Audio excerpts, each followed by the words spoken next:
Hello, good evening. It is Friday. This is over and over and over again. My name is Richard, and this is, of course, the Arsenal Women's Show. It is the first and the best Arsenal Women's Show on YouTube. I don't know if it's the first. It's certainly the first regular one. We're on to episode 106 now. We've done of these shows. Fantastic. Now, this week, of course, we are going to look back on the last two games that we've had. Of course, Liverpool away and Bayern Munich at home. Two rather dramatic games for very different reasons. So we'll look back on them. But the main point of the show today is going to be looking back on the first half of the season. We have, of course, played our last game of 2024.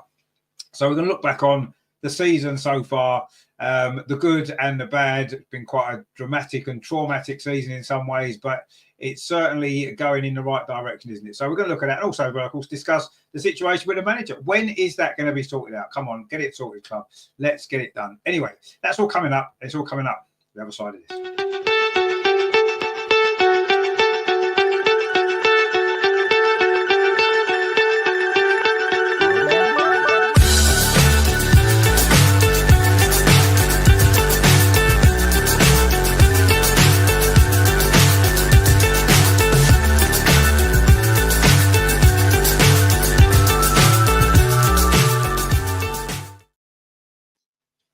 And of course, joining us, as always, is, of course, the Lord, all the way back from Meadow Park on Wednesday night. It's good to see you again. How are you?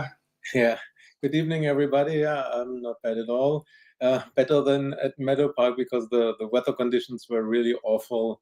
It was raining heavily and there was a very strong wind. So I was lucky to sit on the stands and not being on the pitch in short arm kits and shorts.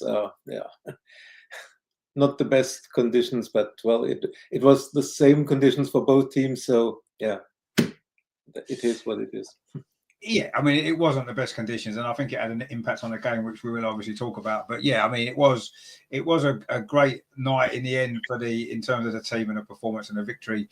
And of course, if you haven't done so yet, please check out Andreas's vlog from Wednesday night's game because it is fantastic.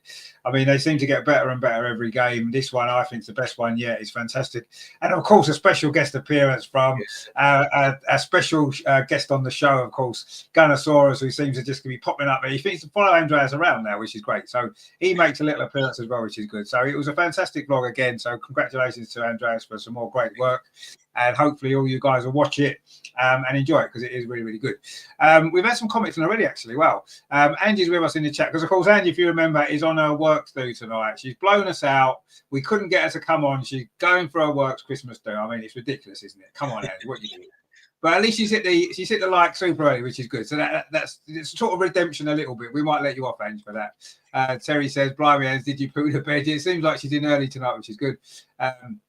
Terry, of course, says, "Evening, Ange, how's life treating her without Renee in it no more?" Well, we don't think that's going to happen, do we? We don't know if that's going to happen.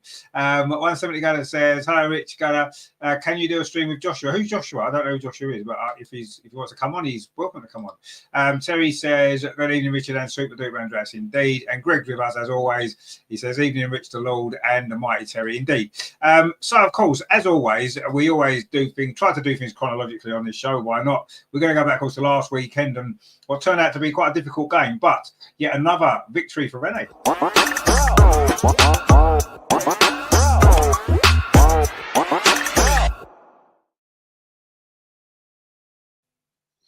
Now, of course, it wasn't ever going to be an easy game. Coming back off the trip to Norway, we only got back on sort of Friday evening, one training session and off to Liverpool for the game. It was never ever going to be easy.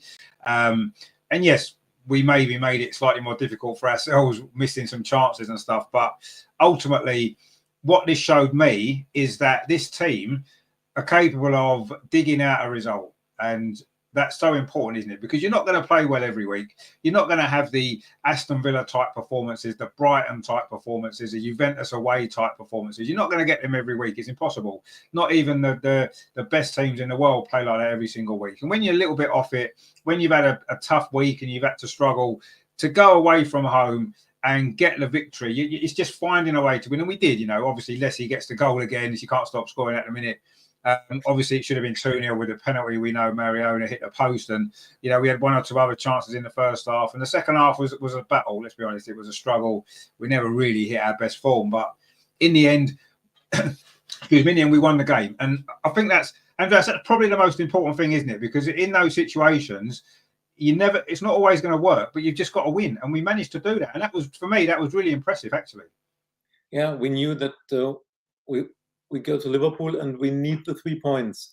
We need to keep the pace of Man City, and of course from behind Man United, Brighton are pressing us. So we needed the 3 points, and we were in this Champions League sandwich with the game in Norway, and then the group final at Meadow Park, and it's normal that a few percent concentration in their minds is on Champions League, because we said it last week. This result from Munich in the first game, this was in their mind, and they wanted a revenge, and then going from Norway along a journey and playing on Thursday and then on Sunday in Liverpool, it's not easy. Of course, it's their profession, and they have to show professionalism. They are athletes; it's their job. Yeah, we know that, but we got the job done. We scored the first goal, and I think the match was on its way to develop for us. I just checked the game again, the statistics, and 7 minutes after the goal from Lessie, we had the penalty. And I think if Mariona scores and we are 2-0 up, then it will be a calm evening for us. We will win without problems.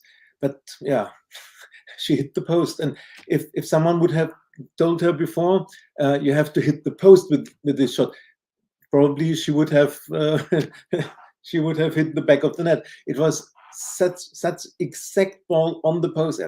It happens. And we saw a few days later the self-confidence and strength for Mariona, that she walked up to take another penalty. So yeah, it happens. I read that she had a 100% record from the spot in this year for Barcelona and for us. Wow. The 2-0 would have brought the match to bed, I'm sure. So the second half was a bit difficult, and we struggled. It was not far from an equalizer for Liverpool, but in the end, we got the result, and that's what counted. And everybody was looking forward to the Champions League game. So and besides, we got the 3 points. Man City lost. Chelsea lost 2 points. So this shows it's not easy for the teams that are playing Champions League with all these matches midweek and traveling around. It's not only playing Sunday, Wednesday, or Thursday, Sunday. It's also traveling abroad, traveling back. Then you have an away match, traveling again in the league. That's difficult, and we saw that even Chelsea and Man City, of course, because of their injury crisis, they lost points. We didn't lose points. We won our 3 points. So I was satisfied on Sunday evening. Absolutely. Yeah, absolutely. I mean, I've said this plenty. I say it nearly every week. I'll take a scrappy 1-0 win every single game, because it's 3 points on the board. And yes, okay, you need to have good performances thrown in as well along the way. Of course you do. But sometimes, like you said, in the circumstances of that game, in between the 2 Champions League games, I say playing on a Thursday and then travelling back all that way, and then having to travel up to Liverpool. And you're right, they're professional athletes with their job, absolutely. And we shouldn't look to make excuses, but some weeks are going to be more difficult than other weeks, aren't they, to negotiate? And obviously that particular week was a tough one. And to come out of it with that victory was fantastic, I thought. And yeah, obviously if Mariona sticks a penalty away, like you said, we all relax. It's a comfortable game. We probably win without too many problems and no worries. In the end, of course, we were hanging on a bit at the end, as I kind of expected that we might have to. And the fact that we can do that, we can show that other side to our game, because it's all been rather too easy. It seemed rather too easy in recent weeks. Wherever we play, and we just whopping them aside without too many issues, and it's been fantastic. And I say that's not realistic to happen every week, is it? And sometimes you have to find a way, and we did. And that, to me, that's a good sign going forward, because we're going to have a lot more stern tests to come throughout the rest of this season, if we're going to be successful, we need to find a way to win more games, and we did. And to me, we can look back on that and we can use that experience in a positive way for future games when we're going to be in a similar situation again, and know that we can pull it out the bag. So yeah, I was not happy with the performance necessarily. It was not great. We played a lot better, but the result was fantastic, and it's a results game, and we have to keep winning. Like you said, Chelsea dropping points maybe a bit unexpectedly, Man City losing again unexpectedly, and the fact that we've pulled some points back. You know, it's a good way to. It was obviously the last WSL game of the year. It was a good way to finish the year, knowing that, you know, we're still in with a chance. You know, we're only 7 points off Chelsea now. 7 points, and 7 points. It seems quite a long way, but ultimately it's doable. You know, if we can beat Chelsea, then that cuts that gap to 4 points. They draw another couple of games, which is possible, and it's on again. So I'm not writing it off. I'm not saying it's going to be straightforward. It's not going to be easy, but the fact that now everyone can see that they are fallible, they can drop points, they will drop more points as well. We just keep winning our games, and who knows? And that second place, if nothing else, is up for grabs now, isn't it? 1 point behind Man City. We can definitely pull them back and overtake them, and then let's see where we can go. But we'll talk about the sort of season so far in a little while. Greg says there, a nice cup of tea and a chat with the lads, the best way to spend it. Absolutely, we're in definitely agreement with you there. LG says a Renee over Jonas. Well, obviously, yeah, looking at the results, I think that's obvious, isn't it? But we will talk about that again a little bit more. Terry says, Andrea, sad the football we all want to know, did you give it large to your mates that came over, your Bayern Munich mates the other night? Was they there? Was they at the game? Yeah, 2 of them were at the game, and of course they had totally different opinion about the match. When we talked after, I said all in all it was a deserved win. We will talk about it later, and of course they said, oh no, it was, look at the statistics, it was a draw at least, and we only made 3 or 4 mistakes more than Arsenal. Arsenal did not create any chance by themselves, only because Bayern made the mistakes, and we should have won or at least draw. Of course they saw it that way, but yeah, let's talk about the game and the reactions later. Yeah, exactly. Yeah. Joe says it was really important that we won that game for us to go in against Bayern with confidence. Yeah, exactly. Momentum and stuff's important, and confidence. Yeah, and you get that from results, and it was important, absolutely. Greg says -5 in Norway, playing in Liverpool must have been like playing in the middle of summer. Yeah. Although to be fair, it's normally quite wet and damp in Liverpool, isn't it? So I don't think the weather was much better. But anyway, it was obviously warmer than Norway. Absolutely. Terry says City, to be fair, are totally in free fall. Well, I don't know about totally in free fall, but yeah, obviously they had a bad result at the weekend, and we took advantage of that. Nose says there, well done, Arsenal ladies. Indeed, yeah, well done, Arsenal ladies. And that's, at the moment, it's been fantastic, hasn't it? So, of course, as we sort of briefly touched on there, we beat Liverpool very, very hard, had to dig in. And it didn't get any easier, did it? Because Wednesday night, as Andreas already mentioned, in awful weather conditions that made it really difficult for football, wind and rain and God knows what was going on, we managed to pull it out of the bag. What a night that was.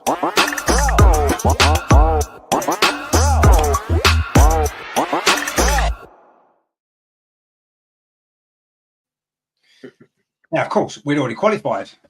So in a way, as some of the girls said after the game in interview, didn't they, that we had nothing to lose in many ways, and I think maybe that was a good thing for us, because we didn't have the pressure, did we? We didn't need a result to qualify, and had we needed a result to qualify, I think it would have been a totally different game actually, because there's a lot more pressure. And obviously Bayern Munich had qualified as well, so it wasn't really the pressure on them. It was just about who could win the group, and Bayern only needed a draw. And I actually think that maybe played into our hands a little bit as well, because I think if at the back of your mind, you can draw the game and still get the end result that you need.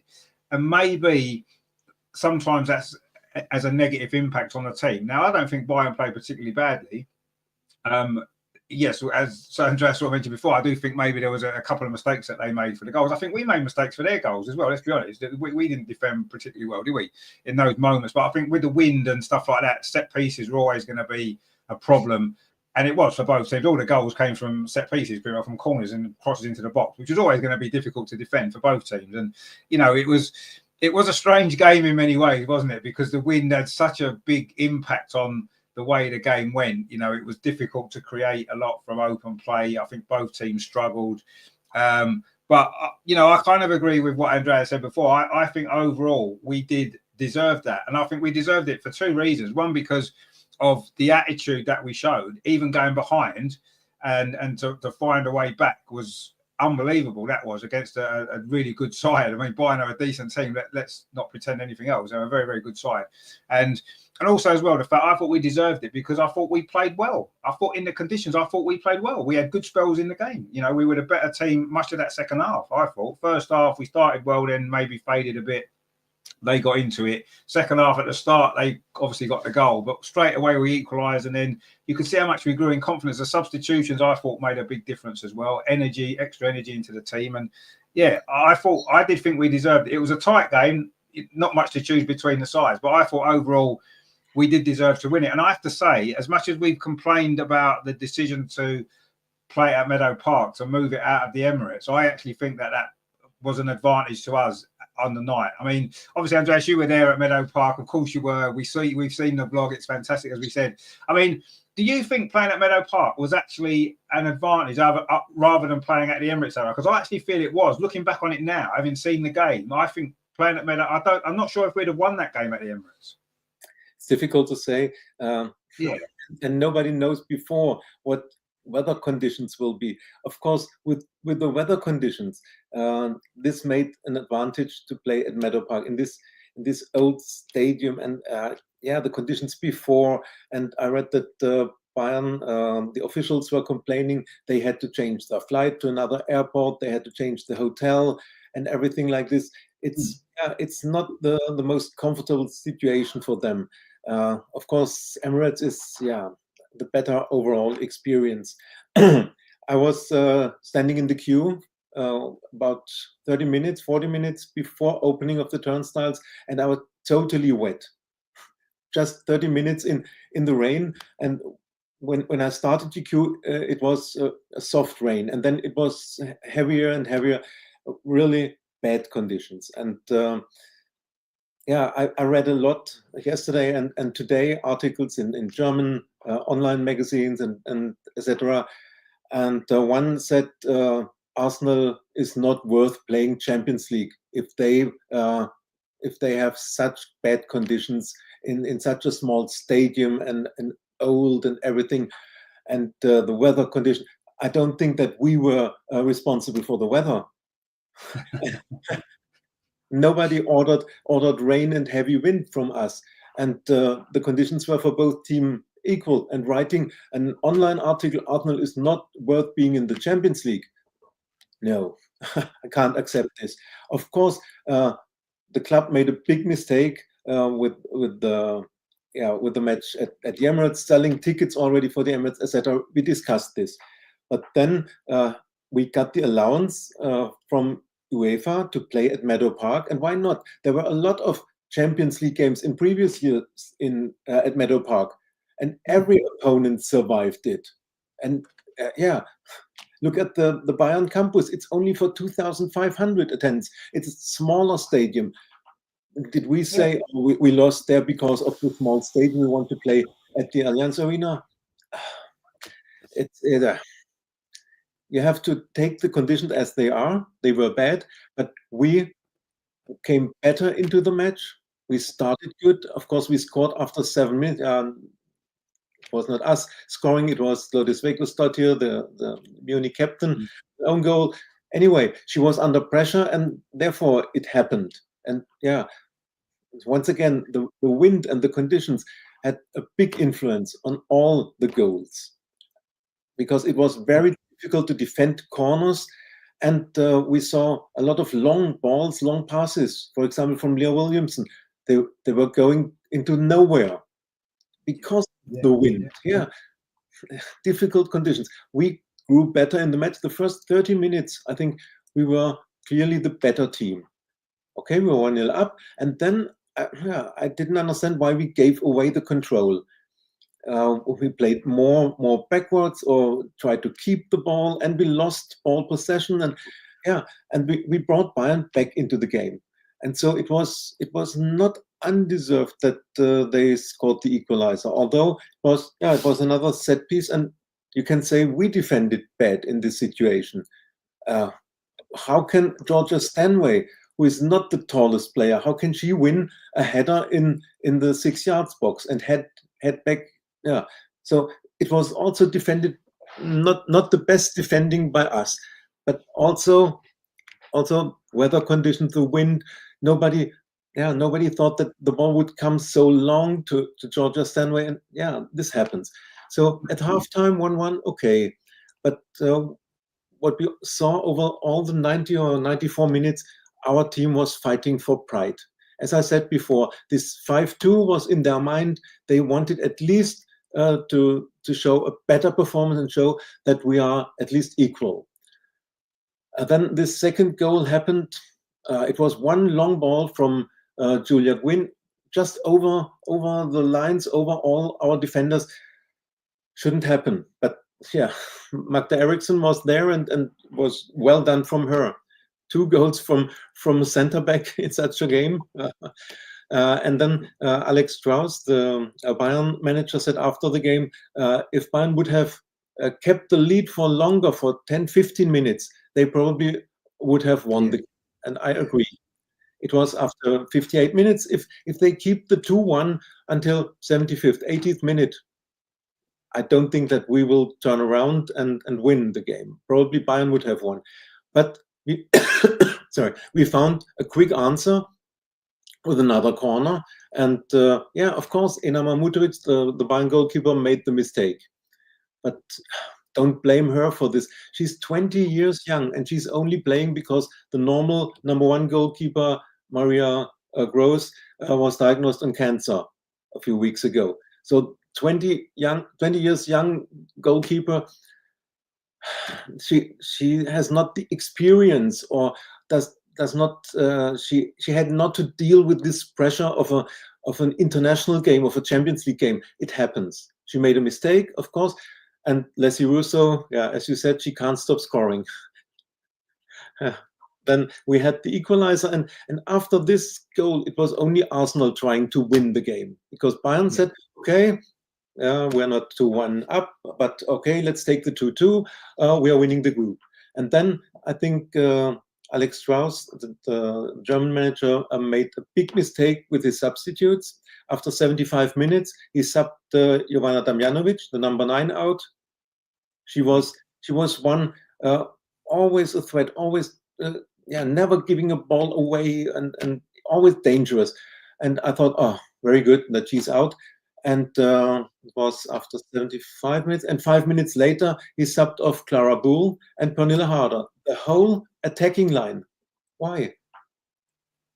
Didn't he want to score another goal? No. They wanted to take the 2-2 draw and took out 3 attackers, and that was good for us. So this proves we were the team that wanted to win. And so you can't say it was not deserved. No, we were trying to find the winning goal, and of course it was another mistake from Tuva Hansen. How can she raise her hands to defend the ball? Everybody knows if you have your hands up and the ball gets on your hands, it's a stupid rule, but it's the rule, and it's clear handball. It's a penalty. And when I couldn't see this in the stadium, we heard the whistle, and I said to my neighbor, oh, it's a penalty for us. And she said, why? I said, oh, probably handball. And when you see it on TV and in replay, you must say it's clear handball. It's a stupid rule, but according to the rules, it was a penalty. And then, as I said, the self-confidence from Mariona, 4 days after she missed a penalty to take this again, I said, oh, please let Leslie shoot. She's full of self-confidence. But Mariona made it perfectly, and you can't say that we didn't deserve it. It was 3-2. As I said before, last week, 3-2 for us, and what an atmosphere in the last seconds. And when the final whistle came, it was just fantastic to be there, and the atmosphere in this small stadium, a great experience. Yeah, it was an amazing night. It was. I mean, that came through at the time watching the game, and then obviously getting some of that atmosphere on the vlog and stuff like that. That's fantastic. And it was, I agree. I think we deserved to win that game. And and I said, when you only need a draw, I do think that affects your mentality, how you approach the game. And as the game wore on, and when it was 2-2, yeah, absolutely, they were happy with that point. Bayern Munich would have took that 2-2 all day long, and they'd have been happy with that. And you're right, we were the team pushing and trying to get the winner because we knew that the win was so important, really, in terms of the next round and who we can get, which we'll talk about in a minute as well. So, but yeah, I mean, it was as I said, it was a strange game due to the win. The goals were all a little bit strange as well, wasn't they? They wasn't like normal goals in many ways, and it was one of them type of games. But again, it's Arsenal finding a way to win when it doesn't look likely.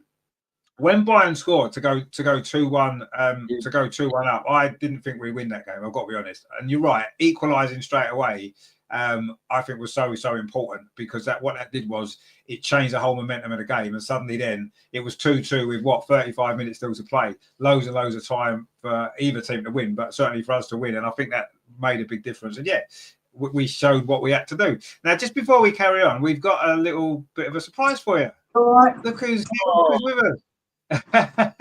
Oh, we can't see you, Ange. Where are you? Oh, I think we've gone. Angie's in the house, but she's not, because we can't really see her. In the dark, like Amar.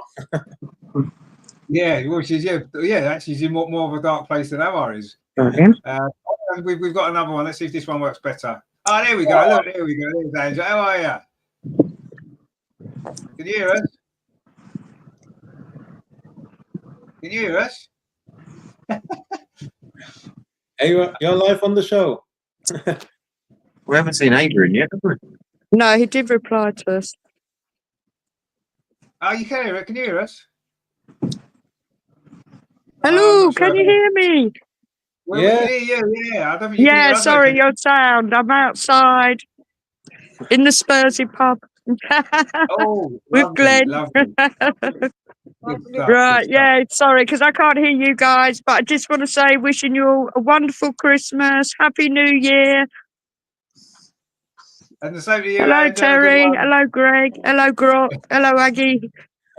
Miss Pink Sock, whoever else is in the chat, because I can't see that. Great vlog you did there, Andreas. Well done. Glorious match. I'm going to disappear now, guys. But anyway, take care. Love you all. Yeah. Bye. Thank you. See you soon. Oh, that's Angela. Well, I think she's had a few Bacardi breezes there. Lovely. Looks like she's enjoying herself, which is the main thing, isn't it? Good to see her on. Even though she couldn't hear us, she couldn't see us, but she was there, and that's the most important thing. Which was good, wasn't it? James says Bayern fans were probably still thinking about how they beat us 5-2, so they were just surprised at how we've changed. Well, yeah, I mean, it was a totally different Arsenal, wasn't it? I mean, I don't think they were surprised. They would have known how much better we're playing, but yeah, I mean, they probably expected to get a result. Absolutely. Greg says, after going 1-0 up, we tried to play our tactics and it backfired. Well, yeah, we did a little bit. Yeah, you can't hang on to a lead for that long, can you? Terry says, let's be honest, Bayern players scored more goals than Arsenal. Well, yeah, technically they did, yeah, because obviously they got 4 and we scored 2. No, we scored 2, didn't we? And they scored 3. Yeah. 3, yeah. They scored 3 because they own goal, yeah. But anyway, we still won, and that's the main thing that matters. Terry says, and she looked like she looked a bit like Tina Turner, actually. Yeah, she did look a bit like Tina Turner. Expected her to sing Nutbush City Limits or something there, but anyway, it was good. Terry says, I know it was a pen, but it was the best save of the night. Yeah, it was. Yeah, she just threw her arms up at the ball. I must admit, even on the telly at first view, I was, what's the penalty for? And then obviously you see the replay. It's obvious that she put her arms up, and it's a penalty. So, and yeah, I thought that was clever by Mariona, because I expected Leslie to take the penalty. I've got to be honest, because she's obviously scored penalties before her. Mariona missed the other day, which was a big miss. And I'm thinking, how much pressure is that? 5 minutes to go, or whatever there was at the end of the game. A game that we have to win. Is that probably our last chance to win the game? And she steps up and sends a keeper the wrong way. I mean, how cool was that? That was amazing. So, yeah, Mariona showed that she is a top level player, because that's what top level players do.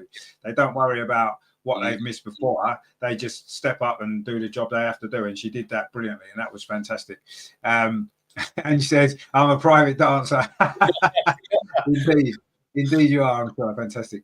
But yeah, it was a little bit seen a turn like that, actually, which was good.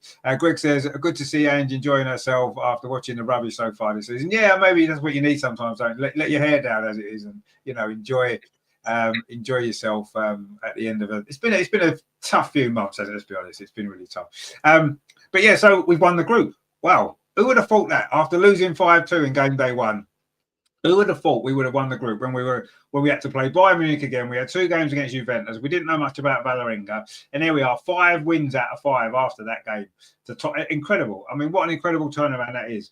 And now, of course, it leaves the drawer where we're going to get one of either Wolfsburg, Real Madrid, or Manchester City in the next round. So it's worked out quite well because I'm quite happy with that draw. All those teams would be potentially beatable over 2 legs. I mean, who would you prefer out of them, Lord Andreas? Would you prefer Wolfsburg or not really? No, I would prefer Real Madrid. They won't be easy, but the easiest of these 3. And we don't have the best remembrance of playing Wolfsburg. Not only last time, I think we lost before. Yeah, we did. I don't want to play against Wolfsburg and Man City. Well, it's not European. It's not a European competition if you play against a team from your own league. Of course, we can beat them, especially now with their injury crisis. You don't know whether they have Lauren Hemp or Miedema or Alex Greenwood back till March. But it would be another similar to WSL game. And I prefer a European opponent, so Real Madrid would be my choice. But anyway, we can beat all 3 of them, even Wolfsburg. And if you see who won the group, Barcelona, Lyon, Chelsea, would have been much more difficult. So let's be optimistic and wait for the draw. It's in February, the draw, and the games are in March. So a lot can happen till then. Hopefully no injuries. Maybe we have a small chance to get Vicky Pelova back till end of March. I don't know. There's a chance. And if we continue our good run that we have now, we shouldn't be afraid of any team, and all 3 of them are beatable. So I'm really optimistic. And yes, of course, I already have my ticket for the quarterfinal. I ordered it on Thursday.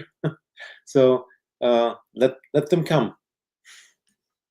Exactly, yeah. I mean, it doesn't. I'm not bothered which one of those 3 we get. Obviously, Lyon would probably be the toughest one. Man City, I agree. It's a WSL game, and in European competition, you want to play European teams, don't you? You don't really want to play a WSL team particularly, but and yes, Real Madrid would be the weakest of the 3. But I'm not particularly fussed. I think we can beat all of them over 2 legs. But the only thing is, it's a long way off. Lots of things can change in football quite quickly, and not necessarily just injuries. Yes, obviously injuries are an issue. We don't want to lose any key players before that game comes around, but also as well, form and different things. We could have a different manager by then. Who knows what's going to happen at the club? So it's if we were playing it right now, if we were playing it in the next couple of weeks, I would be confident we'd beat any of them, no problem at all. But let's see how things are when it comes around to February, March time. Let's see what position that we're in, at what form we're in, injuries and stuff like that and stuff. And let's see. But yeah, I'm not worried about any of those 3 teams. And I think winning the group looking at it as proved to be a massive, massive advantage. And I'm really, really glad that we did it. And I do think it's important. LG says, I prefer Wolfsburg. I want revenge. I feel we're much better on Wolfsburg. Wolfsburg have regressed a little bit. Yeah, I kind of agree. I think we'd be more ready to play Wolfsburg now. We'd be in a much stronger position to beat them, absolutely. But I'm not really that bothered, actually. I don't really care who we get. I really don't. I'm excited for the game, and I'm excited for the fact that I think we've got an absolutely brilliant chance to go through to another semi-final again, and that would be amazing. So yeah, I'm not overly bothered. James says I prefer Real Madrid. So yeah, I mean, obviously Real Madrid gives us the best chance to go through, I suppose. Wolfsburg, yeah, the revenge aspect, I do kind of like that because they've knocked us out 2 seasons in a row, didn't they? And that semi-final, of course, as we know, the late goal and all that kind of stuff, how disappointing that was. So yeah, it would be nice. The celebrations, I didn't like the way they celebrated when they won that game at the Emirates that night and all that kind of stuff. So yeah, that would be nice. I agree. But yeah, let's whoever we get, doesn't matter. We're going to go through. We're going to win. We're going to be in the semi-final again. Terry's the same. I don't care who we play. Exactly. We don't care who we play. Let's just get the game on. Let's get it won. Greg says we could beat any of them over 2 legs as long as we've got the right person in charge. Well, yeah, that's true. As long as we've got the right person in charge. Let's see who's going to be the right person in charge. We shall see. LG says the top in the group is so important in the Champions League to avoid Barcelona early. Well, yeah. But, I mean, I suppose to win the Champions League, we're probably going to have to beat Barcelona at some stage. But, yeah, you're right. The further we can go into the competition, the better it is, isn't it? Yeah, you know, the more prestige there is, the more money, obviously, as well, and everything else. So, yeah, we've done all that we can do. And says they're waiting for the New Year Renee announcement. It might be before the New Year. It might be before the New Year. Who knows? We'll have to wait and see, obviously. What goes on there. And just obviously say Merry Christmas again to everybody, which is great. And Joe said Merry Christmas to Ange as well. Terry says, when Salty takes over, it will be nice to hand her the only Champions League trophy she's ever won. Well, she was kind of at Arsenal when we won it last time, wasn't she?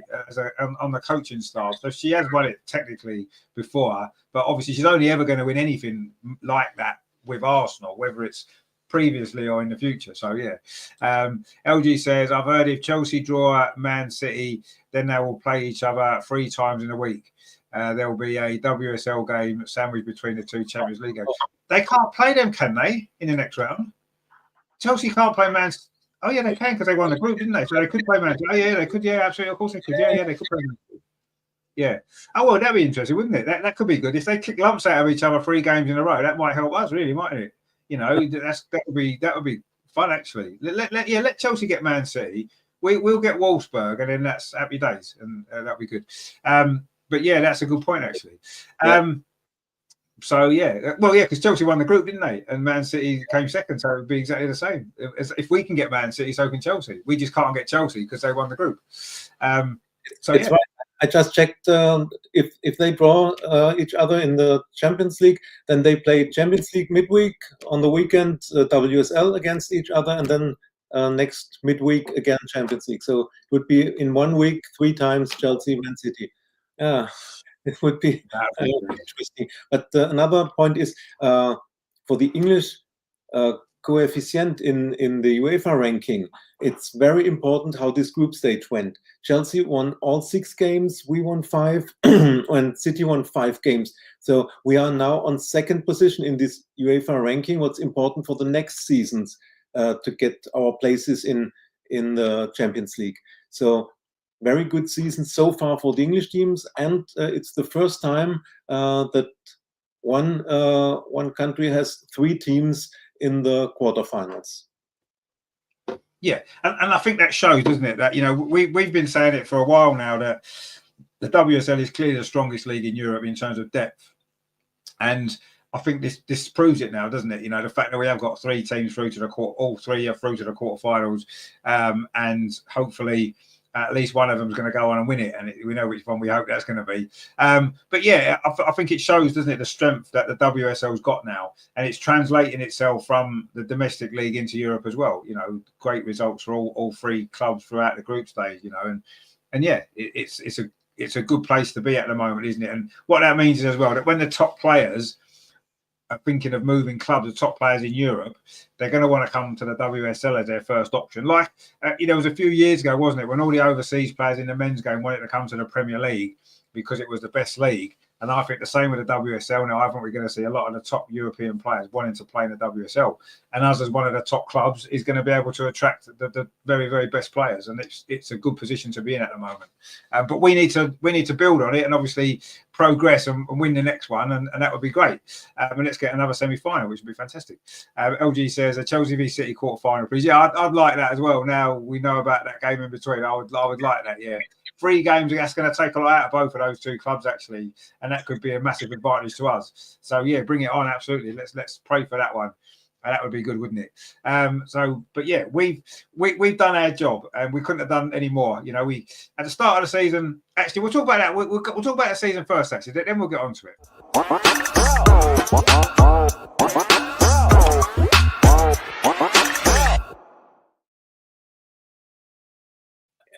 I mean, before I was thinking, well, I want to put a picture on this particular graphic, the highlight of the season so far. And there were several different pictures I'd sort of had a look at. You know, there was a few great goals from some of the great games. You know, Leslie Russo with her great performances, and that picture popped up with Andreas and Gunnarsson. I think, you know what, that to me was the highlight of the season so far. So I'll put that picture on because that was a fantastic moment, a fantastic memory of the season, which is good. But yeah, I mean. So it's basically halfway through the season, aren't we? We got the break to come. I mean, when things started all the way back in August, whenever it was, when we had the Champions League qualifying in stage, things were very different. They didn't seem it at the time. We didn't know what was coming, but you know, things were very different, wasn't it? I mean, Jonas was. I mean, I always tried to defend Jonas, even when results were bad and this, that, and the other. I tried to defend him because I felt he was doing an okay job. Yes, we needed to be better, but I felt as though he had done enough to maybe deserve the time to get things right. And the start of the season, obviously, the most important thing was qualifying for the group stage of the Champions League. That was what we had to do. It was having failed the year before. It was so important. I think there was a lot of pressure on us to do that, and there was a lot of games to play. Obviously, there was 2 games in the first place, which we won reasonably comfortably, and then obviously there was a 2-leg tie against Hacken, which in the end, I know we lost the first leg, but we won quite comfortably in the end to make it through. And I don't know whether the pressure of all of that made it a difficult start to the season anyway. Man City was a difficult game to play in the first game as well, though we didn't play badly. But it seems strange because it's the same season. It's only 3 or 4 months ago, but that part of the season seems like long history, doesn't it now? Because of what's happened since. It almost seems like a totally different time. And it was only a few months ago, and it's only the same season. But it's almost like you can't almost connect the two together because it's so different in the way that we're playing. And I do feel a little bit sorry for Jonas because there was a lot of pressure, wasn't there, on them Champions League qualifying games, having failed the year before. And I think that had a massive impact on the way the season started overall. Do you maybe feel that was a factor in that? I mean, obviously, we know Jonas maybe wasn't quite getting it right, but do you think that extra pressure this year was even more difficult for him? It was not only the pressure of qualifying for the group stage in Champions League, but also the pressure for the whole season. We said it before, it's a do or die season for Jonas, and everybody said this. And I think such things, you can't ignore this as a person, as a human being. Of course, he heard this, he read this, he knew that everybody is expecting to win trophies this season, qualifying for the group stage and win at least a trophy, a better trophy than the League Cup. And this pressure, of course, was on him and on the team. But we discussed it earlier that his tactics didn't work in the first weeks, and maybe it was over tactical what he gave to the team, and no freedom to do on the pitch what they wanted, or what to decide during a game what is right or what should be changed. It was all too much plan, too much tactics, and the tactics didn't work. And what I said in August, September, the team didn't believe in his tactics, or better say, they lost the belief that the tactics are working, or that there is no plan B. If the game is not as going as we want it, we can't react. We don't have the tools from our manager to react and change a game around. So one came to the other, and then the results were not there. We lost 2 points against City. We lost the heavy loss against Bayern Munich, then at home against Chelsea.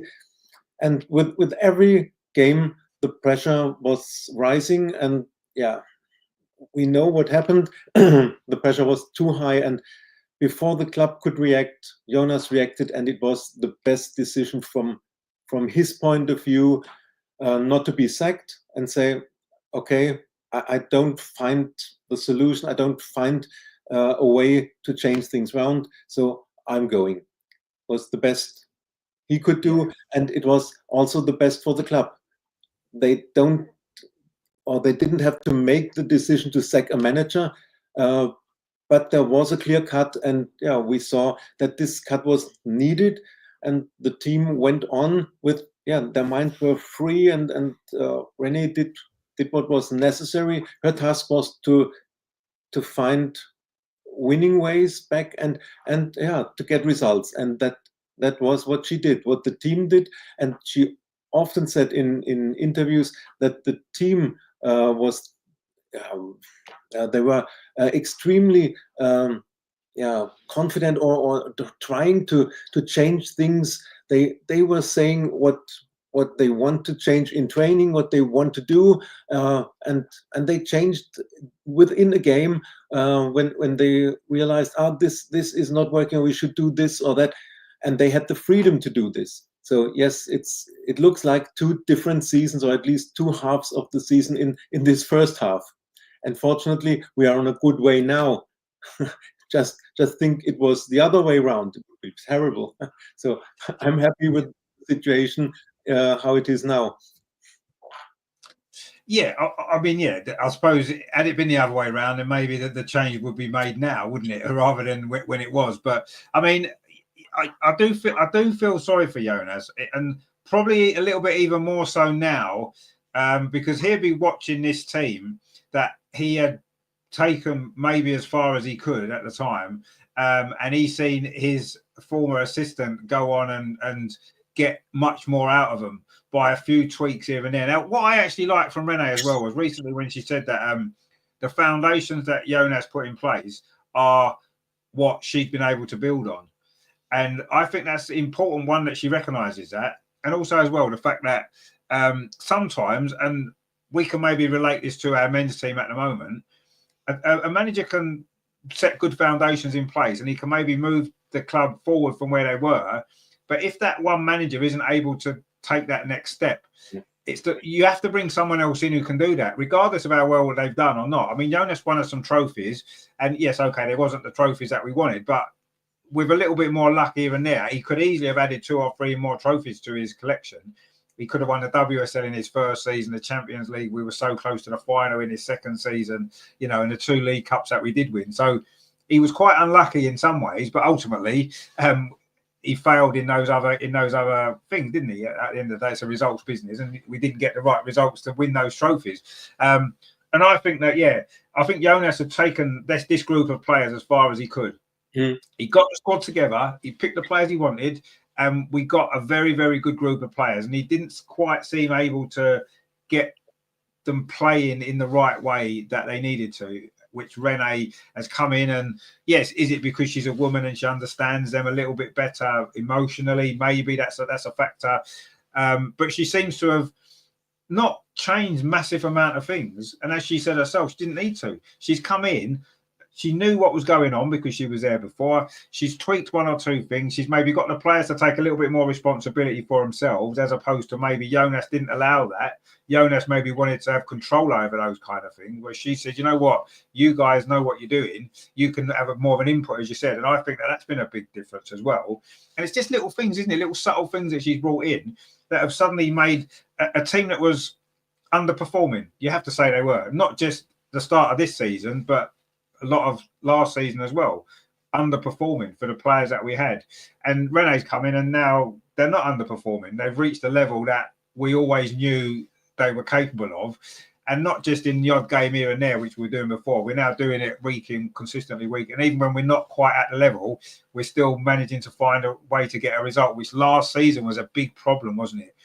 When we didn't play well last season, we tended to lose because it just didn't happen, did it? So, I do. I personally feel sorry for Jonas a little bit, and I feel as though he did the right thing by stepping away rather than being sacked, which probably would have happened sooner or later anyway. I think that's obvious. But Yelgi says Jonas was a terrible manager.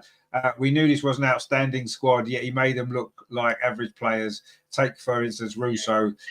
He made the team play well below the level. Well, no, I agree with quite a bit of that. I wouldn't say he's a terrible manager. I don't think a terrible manager wins 2 cups in 2 seasons, gets to Champions League semi-final, gets within 1 point of winning the league title. I don't think he's a terrible manager. I think he had flaws and he wasn't able to. Don't forget, he put this outstanding squad together, didn't he? You know, he got these players together. I mean, yes, some of them were already there, but he brought a lot of them in. And so I think he needs to get credit for that. He wasn't quite able to make them gel properly together. And yes, that's his faults there. But I wouldn't say he's a terrible manager. I think that's a little bit harsh. I pretty much agree with the rest of it. You're right. It was an outstanding squad, and he wasn't able to get the best out of them. Absolutely. But I think that's a bit harsh to call him a terrible manager. He was okay. Terry says, now we're managerless, things can only get better, onwards and upwards. Just Utmed Arteta now, and the trophies will flow. Exactly, and I agree with that. James says we got 5 points from the first 5 games of the season. Disappointing. If we were half decent, we probably would have been neck and neck with Chelsea right now. Well, exactly. I mean, you look at it since Renee's come in, we are exactly neck and neck with Chelsea because we've got exactly the same number of points from those games that Chelsea have. All wins and 1 draw, which is what Chelsea have got. So, yeah, we would have been up there. You're right. But having said that, it was a difficult start to the season. Anyway, Man City at home was never going to be an easy game. The return of Viv and all that kind of stuff, the emotion involved in that, all those Champions League qualifiers in the build-up to that as well, not easy. That game came between the 2 legs against Hacken as well, which was never going to be easy.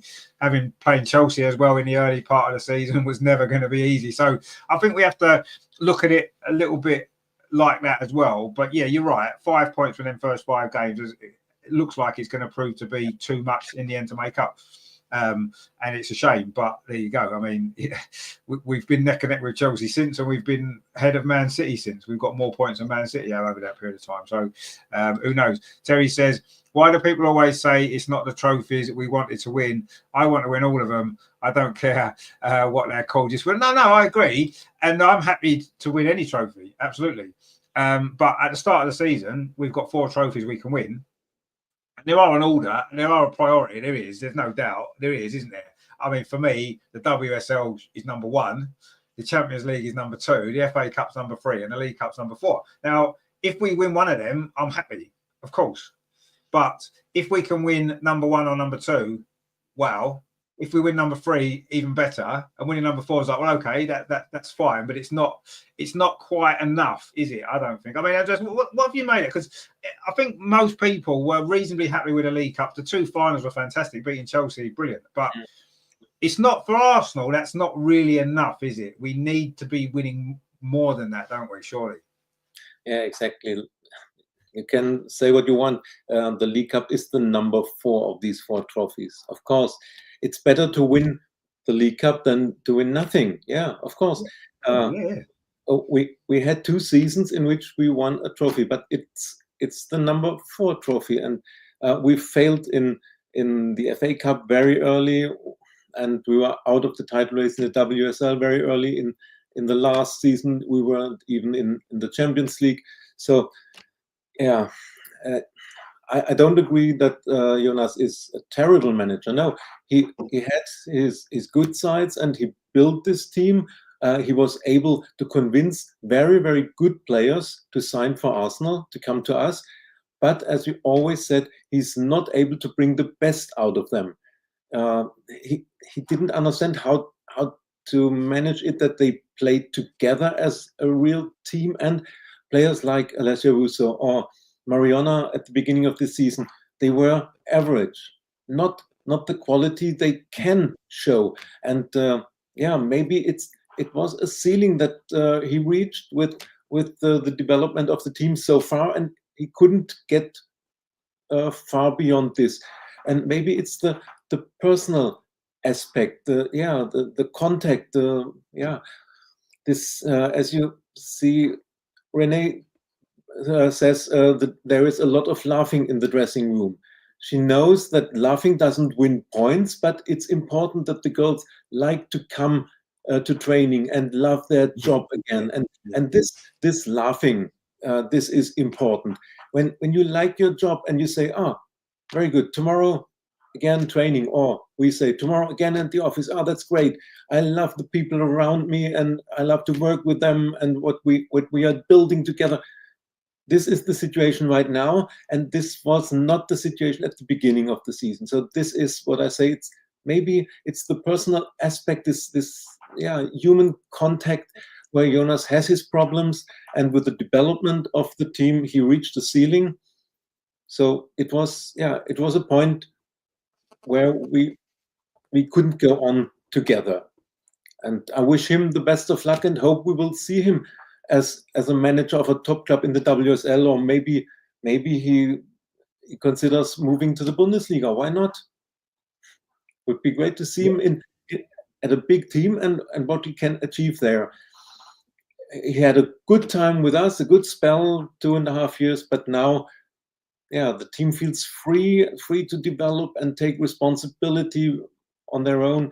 And you see how players developed in this last month. I mean, Leslie Russo is the best example. She's full of confidence, and her goals, this fourth goal against Villa, she wouldn't have scored this 3 months ago. Mariana taking the penalty after having missed 3 days before, full of confidence. The great season so far from Caitlin Ford or from Steph Catley. You can name a lot of players who developed in these last 3 months, taking responsibility for the team, for themselves, and development shows it was the right decision in early September or late September. Absolutely, it was. Yeah, I mean, it was the right decision, and I think that it's obviously events since then have proved that it was the right decision, I suppose. But I mean, we've got the dilemma now, or the issue now, is why are the club dragging their heels over an announcement? Why are they taking this long? Like you said, Jonas resigned in September. It's now nearly Christmas, and the club haven't actually made a decision. That Renee's had block to block in charge. She's had what, four blocks now, whatever it is. You know, she's winning nearly every game, and for some reason, the club haven't made an announcement. Still, even after Wednesday night, when we've topped the group of the Champions League. I mean, what more can she do? She's won 9 games out of 10, I think it is, and drawn the other one. I mean, it's amazing that the club have taken their time over this. I cannot believe that this decision hasn't been made. If they don't think Renee's the right person for the job, after the results that we've had and the way the team have been playing and the turnaround in everything that's gone on, I don't know what. First of all, I don't know what more she can do. And if they don't think she's the right person, why on earth haven't they got the person they believe is the right person already here? Why haven't they done that? It makes no sense to have kept this situation like it is. You know, maybe it's worked out quite well because not having the pressure of being the full-time manager might have helped Renee maybe more than having that extra pressure. I don't know. But it just seems like it's a little bit, everything's up in the air still, isn't it? I think the club need to make why are they taking this long? Why are they... Do you think it's because that they maybe been target, or they had been targeting a different manager that they've been maybe not able to get over the line, and they were thinking, well, we want to wait. Renee's doing all right, so we'll keep her. Or do you think that I don't know, why else would they wait this long? I can't understand it. First of all, I think the club was not prepared for a manager change during the first half of the season. They were surprised by Jonas' decision. And they were not. Yeah.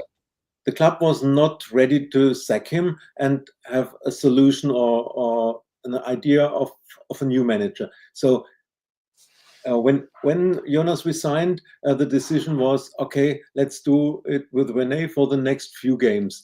And they were searching. We heard that there was a list. They were with a few names on it, and they were checking all these names. And they were searching for a new permanent manager, and I think in mid of September or so, the club was clear. Renee won't do this. We won't appoint her as manager. We are searching the new manager, and then the results came. The team played better, and now the pressure from outside came to announce Renee or give her the job permanently, and now. Yeah, maybe the departure of Edu has also played in this. What is the structure? Who is making the decision? Only Claire Wheatley, or why are they waiting?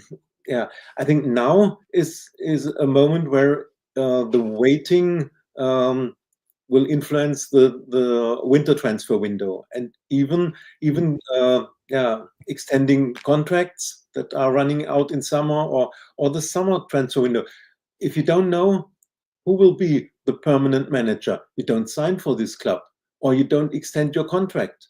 So make a decision now. If the club is the opinion Renee is not the long-term solution, then find the new manager and announce him now between Christmas and New Year's Day. We can't wait again and say, for the next 4 games in January and February, it's still interim solution. No. Then we will see.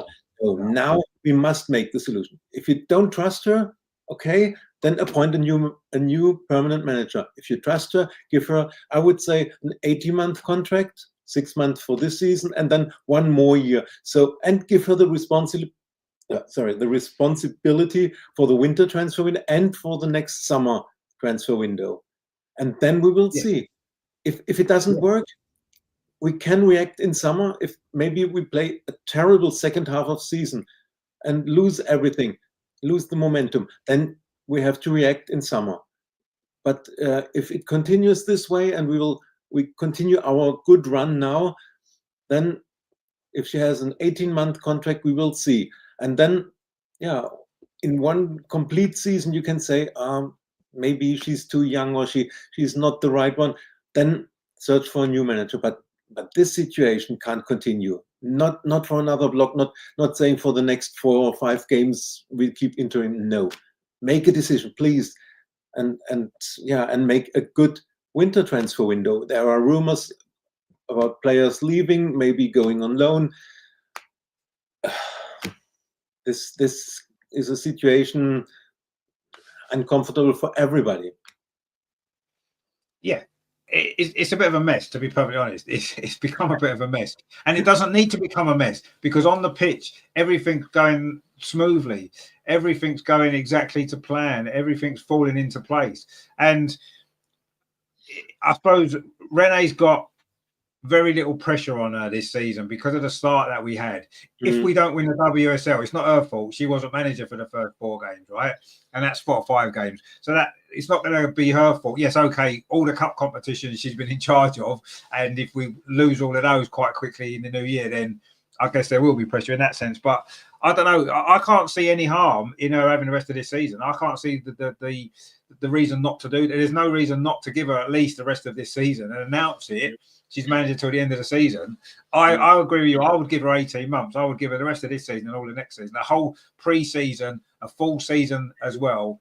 And then we'll know what her abilities are and whether or not she's capable of taking us to the next level that we need to be at, which is obviously not only challenging for these big trophies, but actually winning some of them. And is she able to do that? At the moment, nobody really knows because she hasn't really got that experience. But you can only go off what we've seen. And at the beginning, I only thought she was an interim option. I never even thought give her the job a try. It never even entered my head. We spoke about it on the show, didn't we? Yes, she needs to steady the ship, get things in the right direction again, and then get a proper manager in. And we all thought that. Yeah. Well, most of us thought that. But now she's 100% won me over completely by the way that we're playing, the football we're playing, the results that we're getting, the amount of fun everybody seems to be having. Watching it, it's more fun. Obviously, the girls are having more fun playing. You can see that, and everything is. She's turned it around for me. She's convinced me 100% that she should get the job, and I say at minimum till the end of this season as a minimum, and I would even be looking further than that. And like you said, we've got a transfer window coming up. We can't have this uncertainty. The club have got to act. They've got to act, and they've got to do it. If we go into the Crystal Palace game in January, our first game back in January, if we go into that game and Renee is still interim manager, the club have failed, and they failed badly. They have failed badly, and they've got 2 or 3 weeks now to get this sorted out. They've got to do it.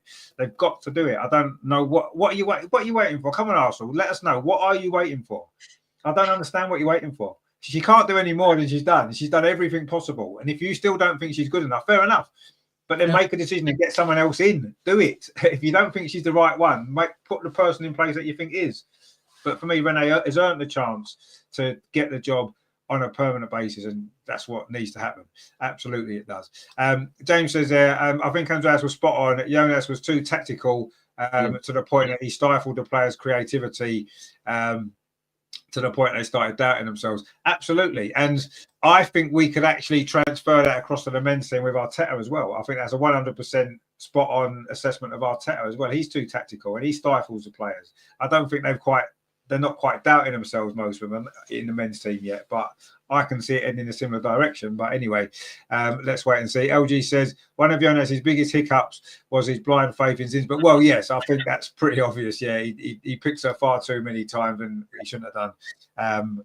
Although to be fair, even he was manager when Daphne came in, and after she was injured at the start of the season, he did put her in as number one, didn't he, for most of the games towards the end of his time. So, he maybe saw it as well. LG said, I always said on this channel that Jonas did not have the connection with the players and no one believed me. Now, it wasn't that we didn't believe you. You did say that. And, this is going back quite a long time. I can remember it quite clearly. And you're right. It wasn't that we didn't believe you. I don't think we didn't want to have that distrust in the manager, maybe. And I don't know. Obviously, you're right. And, you've been proved right. And that's great. But, yeah, I wouldn't say that we didn't believe it. We maybe didn't want to think that was really happening, and that maybe there was other stuff, whatever. I don't know, but yeah, obviously you're right. Joe says maybe as they have a great media team, they'll tell us on Christmas Day. Well, I'd like to know it before Christmas Day, if I'm honest. I don't see why we need to wait till Christmas Day, but yeah, maybe they will. Greg says I heard Righty say they want a top man manager, which I think is correct. Well, I don't know. I mean, I don't know. What we need is the best manager for this club with this group of players at this time. Whether it's a man or whether it's a woman, doesn't matter. I've always said that I don't care. I don't care about any of that kind of diversity stuff and anything. I just want the best. At my club, I want the best people in the jobs. And, if they're good enough, it doesn't matter. And I think in this particular example, Renee has proved herself to be good enough. She's proved to be the right person at the right time. And if the club are thinking of, we need a male coach, then unless they get one that's going to do better than what Renee's done, that's, to me, that would be the wrong decision, wouldn't it? But let's see what happens. It'd be interesting. James says the club also needs to take some responsibility for our underperformance too. Took too long to tell Jonas to go, despite it being obvious the players had lost connection and faith in him. I mean, we don't know what went on behind the scenes. Obviously, Jonas has. Technically, he resigned, although quite possibly he'd had conversations with the club and maybe it was put to him that it might be the best option for him to resign. I would imagine that's probably more likely to be the case. But yeah, the club do need to take responsibility, absolutely, because yeah, it was obvious that maybe things wasn't quite right with Jonas for a little while before it got to that point. And now that that's happened, they're still dragging their feet over making a decision. So they've got it wrong. The club have got it wrong this whole season, really. The only thing they've got right is giving Renee the role as interim manager in the first. The only thing they've got right, because she was obviously the right one, and we can see that's the only thing they've managed to get right in all of this. But they can make it right now by actually giving her the job properly. Anyway, you'll see. Terry says, "I'll make the announcement. Renee Utmed." No, don't Utmeda. Don't do that. James says, "No, they are taking ages to announce Renee." Well, not just announce Renee. Maybe Renee's not the one they're going to announce, but announce somebody. Make the decision. Announce it. Make it. We need a permanent manager. We do. I want Renee. Most of us want Renee, but let's see. LG says, have you guys realised the best managers in the women's game are actually women? Emma Hayes, Serena Wiegman and Bon Pasta are arguably the top three. It says something. Just give it to Renee already. Yeah, I mean, obviously, those three that you've mentioned there are at the very, very top of the game, aren't they? Emma Hayes has won everything pretty much. Serena's what a manager she's been at international level as well. And obviously, Bon Pasta as well has won everything that there is to win. So, yeah, maybe that's true. Maybe they are the best. Maybe women coaches are the best for the women's game, for women's players. And that is an example there. But then equally, you could look at other clubs that's had women coaches and they've won nothing.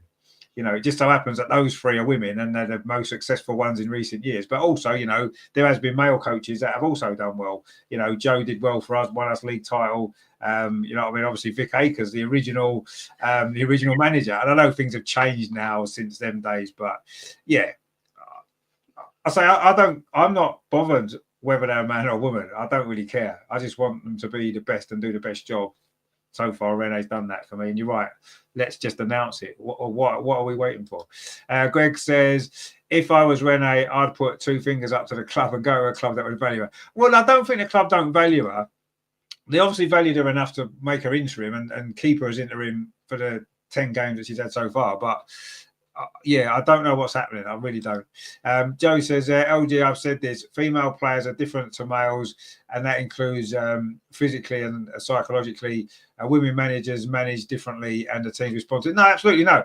That is, I think I've always said, and this is not just in football or sport, it's in life in general, men and women are different, right? And there's nothing wrong with men and women being different, and we should celebrate the differences rather than try to equal it all out and say, well, men and women are the same, they're equal. No, they're not. And I'm not saying the one's better than the other or not, because they're not. Men have got certain strengths and weaknesses, women have got other strengths and weaknesses, and together it's a good combination. And when it comes to sport, I think that's a good point. I think a woman understands a woman's psychology more, because let's face it, as men we haven't got a clue about women's psychology. None of us have, right? Exactly what you say, we haven't, right? We just don't, because it's not something that is easy to understand as a man. It isn't. And I think in sport in particular, the way to get maybe the best out of a female player is that a female is maybe better able to do that. I don't know. I'm just going off experiences in life and seeing what's happened. But I think you're probably right. Yeah, female players probably I think female players will respond differently to a male coach than they do to a woman. Whether it's more positively or more negatively, I'm not sure always, but they'll definitely respond differently. You've only got to look at any workplace. When women are together with women, they're totally different to when they're with men, aren't they? Women act differently, they respond differently, and that's in real life, normal life. So of course it's going to be the same in sport, isn't it? They're going to respond differently to a male than they do to a female. That's obvious. And there's nothing wrong with that. It's just a fact. And we need to look at things like that maybe now, because everything's analysed so much more. And yeah, I mean, let's be honest, I don't think men have a clue about understanding women. So it's probably better if a woman maybe does that job. I don't know. Terry says, come on, hit the like and subscribe button. We need to get to 3,500. Well, I don't know if we get to 3,500 by Christmas. Christ, it'd be nice. El Loco says the Renaissance turned Arsenal into a machine by doing simple things. Yeah, exactly. Big difference between Renee and Jonas is the calmness. She's calm. Jonas is all over the place, and this affects players on the pitch. Yeah, he was a lot more emotional, wasn't he? You know, whereas Renee is a lot more calm, a bit like Serena. Obviously, being Dutch, maybe that's part of their character as well. I know a few Dutch people, and they are generally quite calm and laid back. So, yeah, that's obviously a factor, isn't it? But you're right about simple things. I think that's been key, hasn't it, Andreas? What Renee's done, she hasn't made massive big changes. She hasn't changed very much at all. It's just subtle little things, isn't it? Changing a couple of little things here and there, but they've made a massive difference. Yeah, and what nearly every player said about her, that they realized she was in the game a few years ago. She was a player in the women's game, and they feel this, and this is a different approach than Jonas could have, because he never could be part of the women's game. He was part of the men's game, and it's different. And they valued this. And in nearly every interview you hear this. Oh yeah, Renee, she was a player a few years ago. She knows us. She knows our situations. That's different. And I think Leah Williamson said this after the Bayern game. She's glad that she's not in the position to make this decision. That it's not up to her. She's not responsible for this decision, and she's happy not to be. I think the whole team is waiting for the decision. And as you said, make a decision. Announce who will be the manager in January. And don't wait for the cup game and then the Palace game. After the Palace game, we have away matches at Chelsea and at Man City. You don't want to bring a new permanent manager end of January and say, oh, your first match is away at City and Chelsea. Exactly. Yeah, I mean, it would be. I don't know. I can't understand why they're dragging their heels. I really can't. LG says this is the Arsenal way. They don't make decisions. They wait for people to make decisions for them. Yeah. Wenger resigns, then sacked. Emery should have gone earlier, and Jonas resigned rather than sacked. Yeah, that's. I mean, you're right. All those things are right. Absolutely. And Arsenal don't tend to make those decisions, do they? Or they don't make them early enough or quickly enough. They take too long, and then sometimes it's too late. They make the decision too late. I mean, you're saying Emery should have gone earlier. To a certain degree, that's true. But also, you could say that had they backed him and given him more time, he may well have turned things around, looking at what he's done since. But anyway, that's a different argument for another time. But you're right about Arsenal. They definitely don't make decisions quickly enough. They don't do it at all. I don't know why. Terry says, let's hope Wright was talking about the men's team. Well, yeah, let's hope he was. But I don't think he was. Colin says, anyone but Renee, they'll be mending something that isn't broken. Anyone but Renee, and it will be broken. Yeah, you're probably right, actually. I agree with that. Greg says, Hayes wasn't a manager until she went to Chelsea. They took a chance. So what's the difference with Renee? Everyone has to start somewhere. Absolutely, yeah. Well, she started some, hasn't she? She started already. She started the process now. She's a manager. She's been manager now for 10, 11 games, and she's done not too bad, I don't think, but maybe that's just me. Joe also remember Jonas shouting and storming her on the touchline. Yeah, he did. And that was his personality. I mean, let's face it, Emma Hayes does things like that as well. You know, she's not the calmest of people, is she? You know, she's a totally different personality to Renee. Obviously, it doesn't mean that Renee can't be successful being different, a different personality. Nothing wrong with that at all. Terry says, what is everyone watching in the chat? Renee is bang average at best, just like Arteta. You need to raise your ambitions and get the best we can. Well, who's to say Renee isn't the best we can get? Who's to say that? She's won 10 games out of 11 and drew the other one, and we should have won that one as well. It was just one bad mistake at the end of the game. El Loco says, 100% Colin, don't fix what isn't broken. Exactly, yeah. Colin says that Arsenal should talk to the players and get their thoughts on the matter. To a certain degree, I think, yes, but I don't think players should be selecting the manager. I think the club need to make that decision. The players should have maybe an input to a certain degree, but it's like any job, isn't it? You know, you don't ask your staff who should be manager. The management of the company make those decisions, and it should be the same with Arsenal. The people who make those decisions, whether it's Claire Wheatley, whoever it might be, they need to make that decision. I'm not saying don't take advice from people, don't speak to people, but ultimately they can't. The players shouldn't really decide, because obviously every single one of them players would most of them will say, yeah, of course we want Renee. Of course they would. Like if you asked all the fans, who do the fans want? The fans want Renee. But should the club make the decision based on that reason alone? No.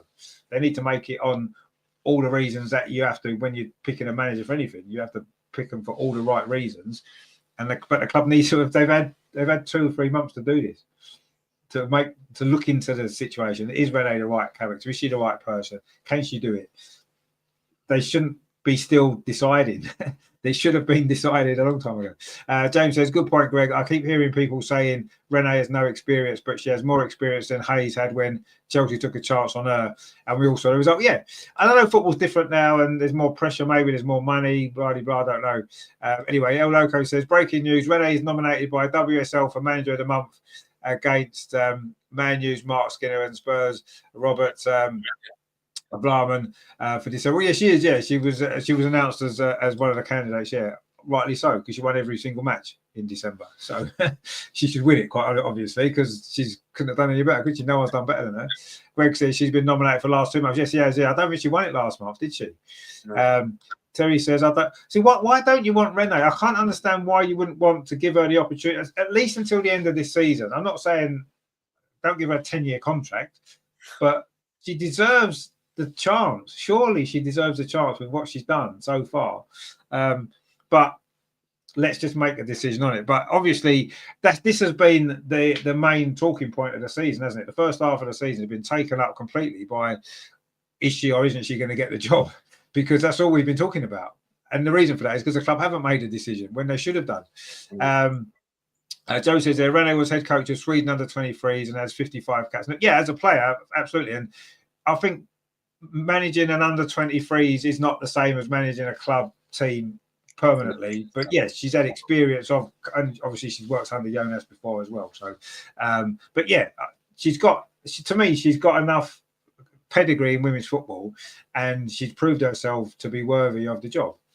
But anyway, that has been the big talking point of the season so far. There's no doubt about that, and I'm sure it's going to continue to be a talking point until the club make the decision, announcement, whatever it is. Because it has to be sorted out now over the next couple of weeks. Has to be. Greg says Arsenal don't want success; they just want the money. Well, yeah, and they want a feel-good factor with everybody happy, don't they? They want the fans to be happy. They want the dog to be happy. They want everybody to be happy. And you're right. I don't think success and trophies is necessarily the top of their priority. The owners of the club, I agree with you 100%. And until the owners of this club have changed, I don't think we'll see much difference in the way things are. We'll always be okay. We'll always be quite good. We'll always be up there around and about. But are we ever going to get to the point where we're winning consistently trophies? I'm not sure if we will with this owners of the club. LG says Renee played for the Arsenal Academy. Yeah, she did. Yeah, she did play. She had some time at the Arsenal Academy. Yeah. James says Terry also wants 9 players out in January, so I'm not surprised. Terry also I don't think he wants 9 players out. I think we might see a couple leave. Royston says just heard about Germany. What's happening in Germany? Not sure what's happened in Germany, so I don't know. Grat says, hi there, joining late today. You are joining a bit late, but as long as you're here. What's happened in Germany? What has happened in Germany? Anybody actually know? Can someone fill us in on what's happened in Germany? There was an attack to a Christmas market in Magdeburg. 11 people died there. Oh, wow. And the suspect is from Saudi Arabia. I think this. Wow. I haven't heard this before. I just checked it online. Wow. Terrible.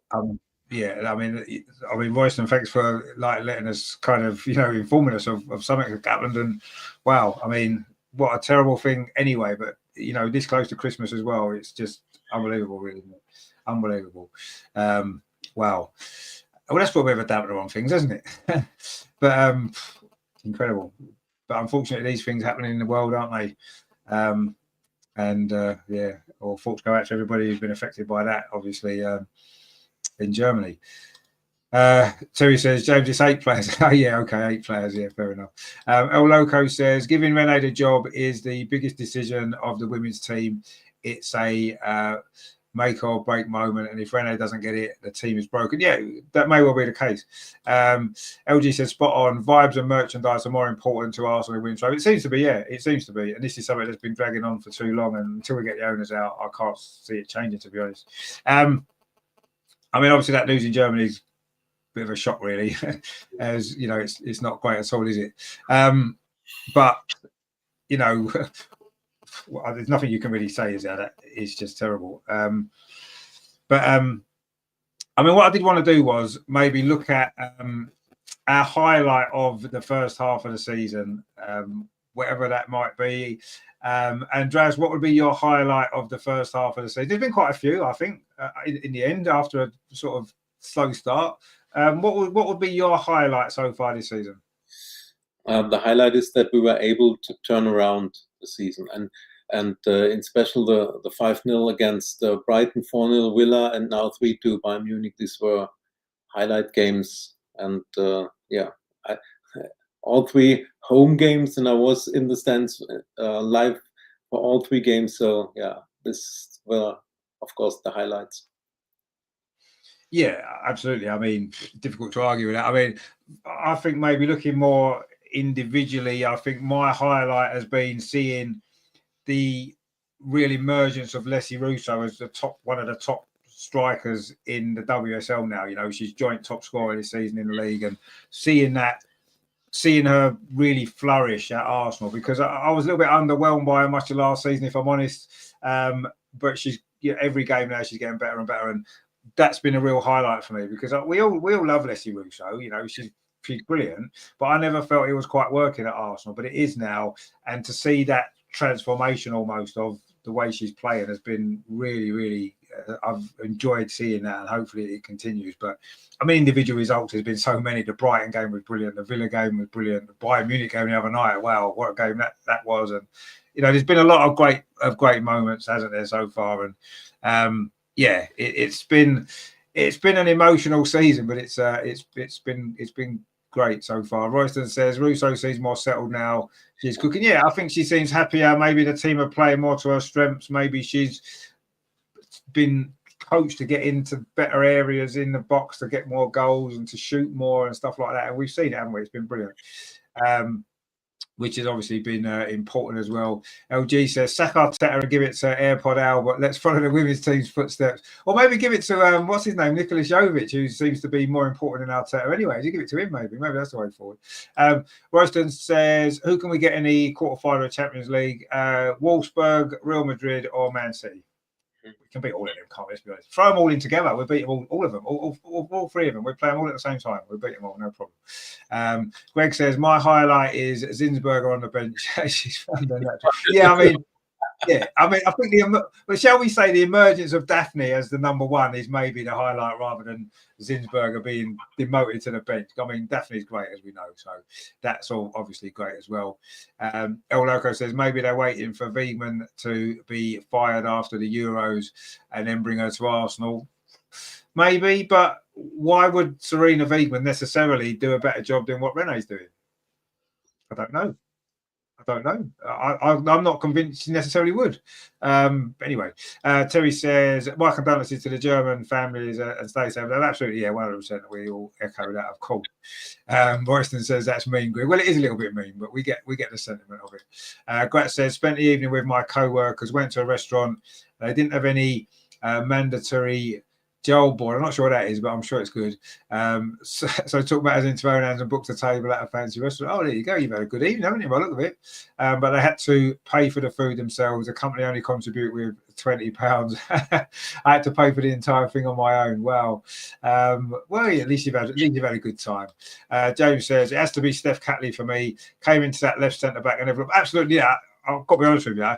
Obviously there was the Barclays Player of the Month as well, and obviously Steph Catley's been nominated along with Leslie Russo from Arsenal. And although Leslie Russo's got all the goals and she's been brilliant, I actually would vote for Steph. In fact, I will vote for Steph because she's been flawless, literally flawless in that position. She's been fantastic, and I think it's plus as well. I think it's time defenders got more credit as well. Strikers get all the credit; they get the goals. Always a striker always wins Player of the Month, don't they, and everything like that. So I think it for the defenders out there as well to show that defenders deserve credit for when they do a great job as well. Steph's been brilliant. Yeah, you're right, absolutely fantastic.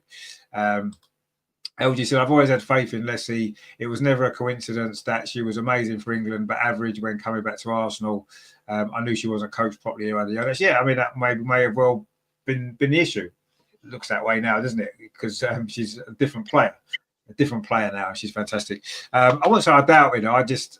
It wasn't working at Arsenal, was it? I was a little bit frustrated with how it was working. Yeah, and as you said, it's probably not her fault as it's turned out. But yeah. Grat says, my highlight, hard to say. I think picked the game against Lynn Shopping just because I went to that game. And now when I write this, I remember that wasn't this season. No, that was last season. That was a great game, actually. That was when Stina and Lena Hurtig both scored, didn't they, against their former team, which was quite nice. But no, that was the season before, so it wasn't last season. So there's no game to look forward to, unfortunately, not for a while anyway, because it is a Christmas break, as we know. So the next game's not until January. Now, what I was sort of thinking of doing was, at some stage, I don't know when we're going to do it, is to do like what we normally do, like a look back on the year, an end of year show, if you like. I'm not sure when we're going to be able to do that because next Friday I'm not here, so I won't be able to do it next Friday. And then obviously after that, maybe we could do it the Friday after, actually, couldn't we? Maybe the Friday, the 3rd of January or something like that, isn't it? We could maybe do it then. A look back on 2024, perhaps, because that could be quite good. Greg says, my highlight is the way the players went through adversity and all given 100%. Yeah, exactly. They did go through adversity and come out the other side on top. LG says, who misses Viv now? Who's Viv? I can't remember who Viv is. No. Colin says, Royston, if Leslie's cooking, she can cook for me anytime. My cooking's rubbish. Well, yeah, I mean, if Leslie's going to be cooking, she can invite us all round, quite honestly. And, you know, she can cook us Christmas dinner. Why not? Come on, Leslie, invite us round. You know, we've been singing your praises on this show for the last few months. So come on, invite us round for Christmas dinner. But Viv, I don't know what you mean. Who's Viv? Anybody know Viv? I can't recall a Viv at all. But I don't know. But you're right. We haven't really missed her, have we? I suppose you've missed her a bit, haven't you, Andreas? Probably. Yeah. Don't forget what she has done for the club, and No, yeah, she's our best ever striker, and yeah, a lot of bad luck, and now again surgery, and yeah. Having not played for 3 months. So I wish her the best of luck if it's not against Arsenal, in any other game. Yeah, because yeah, she's a really nice person too, and yeah, we shouldn't say too many negative things about her. I hope she will be back on the pitch, and but please not score again against us as she did in the first match. This was not the best from her. But anyway, after 6 months or so, you can say it was the right decision the club had made. Maybe we knew that, that she still has problems with her knee, etc. And yeah, sometimes it's good to move on. And as we said in last summer, no player is bigger than the club. There will always be great players we love them, and we say, this is my favorite player and I want her to stay forever. And then yeah, the time will come when this favorite player leaves the club or retires, and then, but it's still the Arsenal, and we are still fans of the club. So yeah, let's move on. Exactly. Yeah. I mean, I was joking. Obviously, you know, I don't wish any ill feelings towards Viv at all. You know, she was a great player for us, and like you said, she's a great person, and I hope she, you know, continues to have a great career. But yeah, we don't want her to do better than us, though, do we? Let's be honest. Terry says Viv Anderson. Oh yeah, I'm Viv Anderson. I remember him. Yeah, he was a good player. Viv Anderson. Greg says, are you talking about that has-been Dutch player? Well, I don't know about has-been, but yeah, we were indeed. LG says, I knew the past 2 years that we were starting to outgrow Viv. Well, I don't think that really. I mean, obviously she had injury issues and she's not played as much football, and she didn't quite reach her best level again, did she, with us? But it's the right time for, I think, for the club and for her. It was the right time to part, and I think that's proved to be the point. We've started to grow as a team since, and okay, yeah, she's had her injury problems, but I think that once she's fit, she's going to be a good fit for Man City and do well. So I think it was the right time, wasn't it, for everyone? Valerie says there, Renee won 2 titles in Sweden when she took over from Jonas. Oh well, there you go. Hopefully she can repeat that with us then, with at least 2 titles. That'd be nice, wouldn't it? Joe says, thinking about January and the girls having a bit of time off. How can a brand new manager have a positive impact in time for Chelsea? Exactly, yeah. It would be crazy, wouldn't it? It would absolutely be crazy. If they were going to bring a new manager in, they should have brought a new manager in October or November. Not now. If they do that, that to me would be crazy. It would be the craziest thing ever.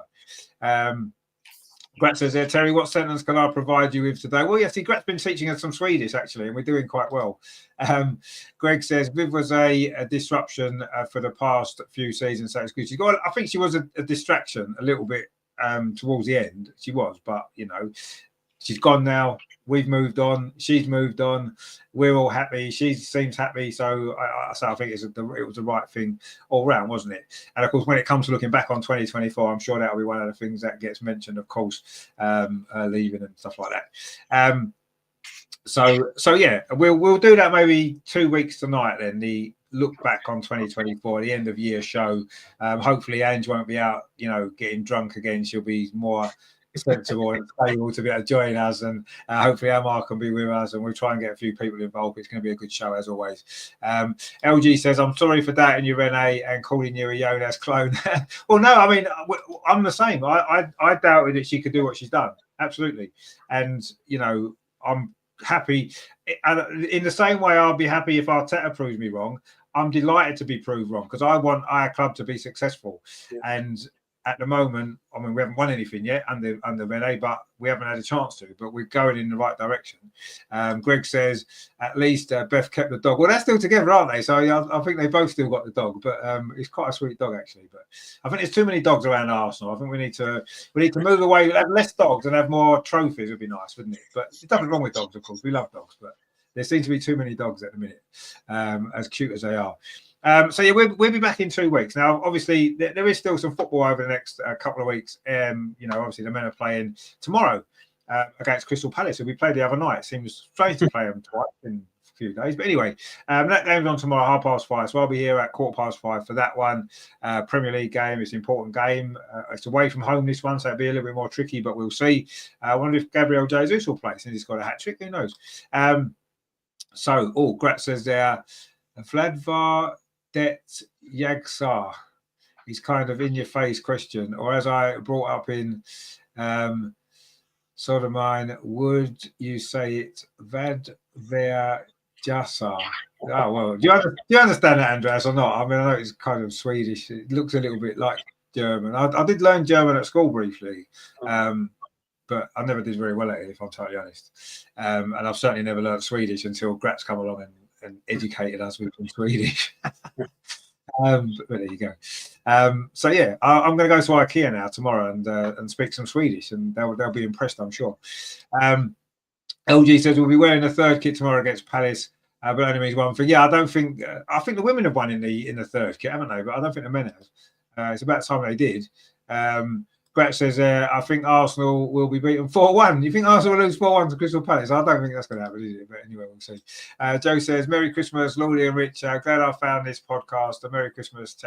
Yeah, Merry Christmas to you, Joe, as well. So we probably will end this year tomorrow for the Everton game. That'll be our last show before Christmas, of course.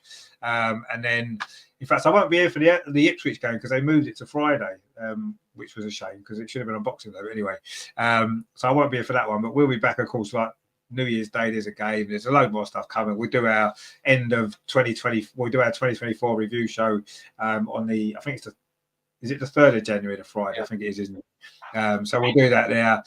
So that's all going to be good. So yeah, this has been this week's Arsenal women's show. It's been a good show. So I've enjoyed it. It's nice to have some good stuff again to look back on, as always. Some great results, some great victories, some really good times as well.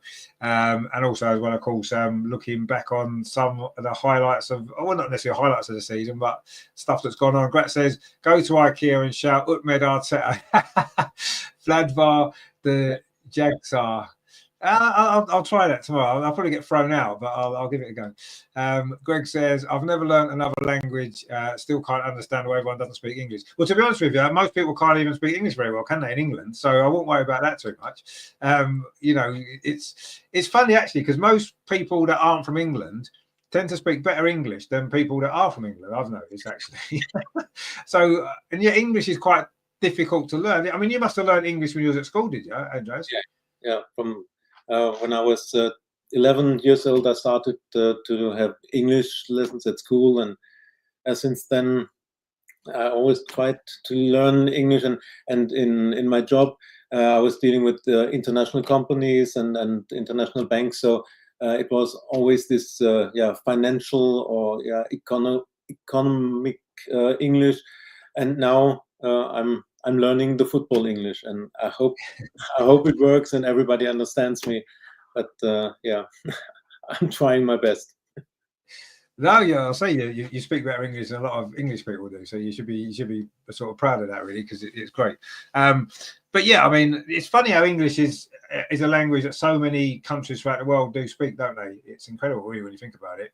We're a tiny little country that's quite insignificant in the size of the world, and yet everywhere seems to speak English. Well, not everywhere, but a lot of countries seem to speak English, don't they? So I don't quite know how that works, but anyway, it's good that it does, because it means that we can, us stupid English people that can't learn different languages are able to communicate with people from other countries who are more intelligent than us and can learn English and stuff like that. I mean, it always fascinates me. When you hear, say, for example, a football manager in a press conference, sometimes they'll talk 2 or 3 different languages, won't they? They can speak English, they can speak Spanish, they might be able to speak French, and they can communicate in all 3 different languages. And I just think that's amazing that people can do that. I find it difficult enough trying to speak English, let alone trying to speak other language. I just couldn't do it. I say I did briefly learn German at school for about a year. Could never get my head around it. I just couldn't. We had to learn French when we was younger as well, and I found it a little bit easier maybe, but even then I couldn't speak much French now, so I wouldn't say I'm any good at it, but there you go. But we don't seem that bothered, do we? Because everywhere speaks English, so we get lazy and we don't learn other languages because we don't need to. Wherever we go in the world, everybody can speak English. Well, most places you go to, people speak English, don't they? So we've become lazy, I think. I'd love to learn other languages, I really would, but it's too hard. I just can't. Greg says, put a wall across Watford Gap and keep the foreigners out. Well, Watford Gap might be a little bit, that's a little bit too high, isn't it? Maybe we need to bring it down a little bit. Greg says it's a pity Arteta can't speak football. Well, yeah, that's true. Yeah, he needs to learn that, doesn't he? Terry says, talk slowly, Andreas, for 4 years now. No one has a clue what you've been saying. Maybe don't YouTube have subtitles that you can put up, don't they? They have subtitles. Maybe that's what we need. Greg says that's for the benefit of living in Sweden. We don't dub TV shows, video games, and stuff like that.